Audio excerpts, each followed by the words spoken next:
Are digital cameras becoming obsolete now that more mobile phones are coming equipped with cameras?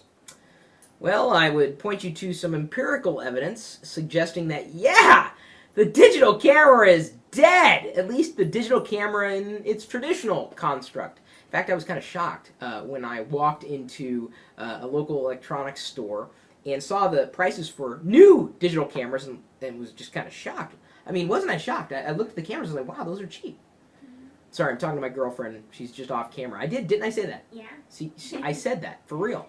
That's not the empirical evidence I'm going to point you to. Flickr, which is pretty much the internet's, well, I would say premier higher class photo uploading, sharing, social network site, because you can upload your photos to Facebook, and I know there are tons of them there.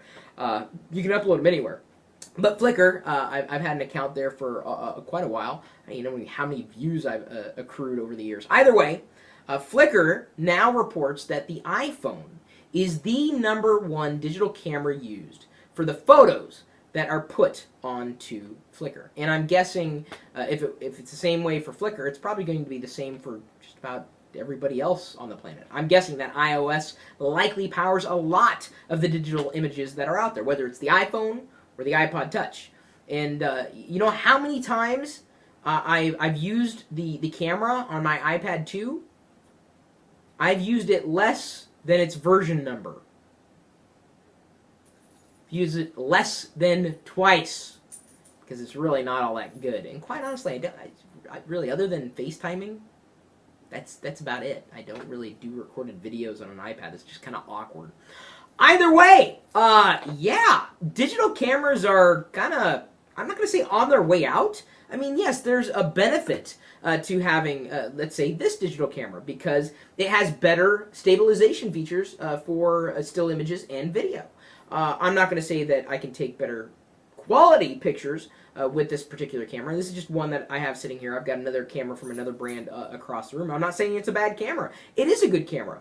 But, you know, in terms of this camera and the one that I have on me pretty much all the time, my phone, this is my camera. And I've said this before. Now, there's the question for you, right? What digital camera do you use? And I don't mean the one that you're thinking, that's my digital camera. What do you use most frequently to take pictures? Is it your phone? Your mobile device? I'm hoping that people have been saying, well, what do you hope for in the next iPhone?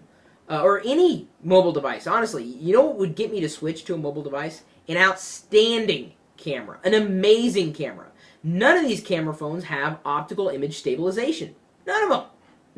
They don't even really have any kind of stabilization whatsoever. And the quality of pictures is good enough. Not great, but it's good enough. And you know what? Sometimes good enough is good enough. This is everybody's digital camera. Not the iPhone, not an iOS device, your mobile phone. Because you've got it on you all the time. Just think about that for a moment.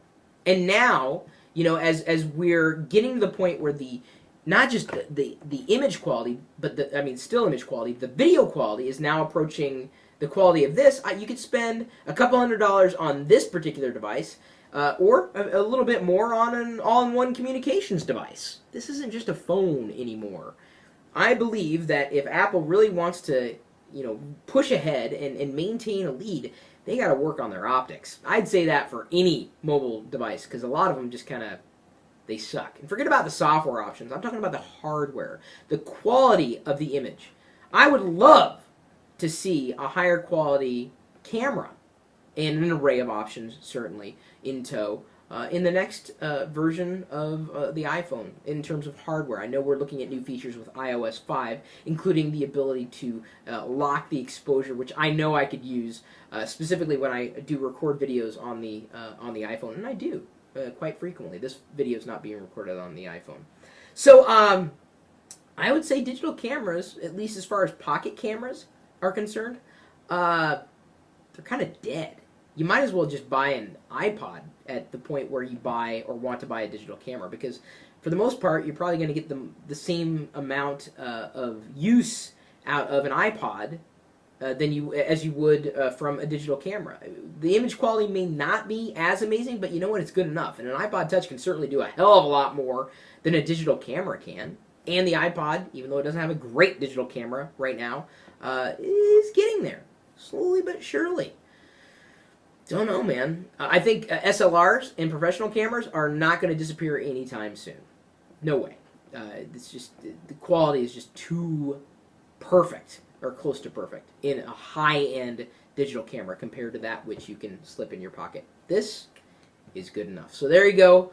My answer to your question. If you have another question, drop me a line, chris@perillo.com, or post it on lockergnome.net. We scan that. You could leave a comment in the YouTube comment thread below or above if YouTube changed their layout. I don't know. I can't see into the future. I'm not clairvoyant. Ha! The blog that I have, chris.perillo.com, lockergnome.com, blog network full of tech content, posting quite a few new articles a day, and likely articles you're not seeing anywhere else. We try to cover things that you haven't seen elsewhere, instead of just regurgitating something that somebody else wrote, and we're not a big fan of that. Original content is what it's all about.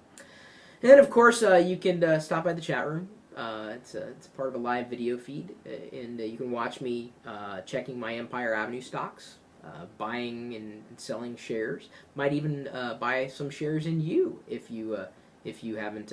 Maybe you have joined, and if you haven't joined, that would be a good time because it's fun.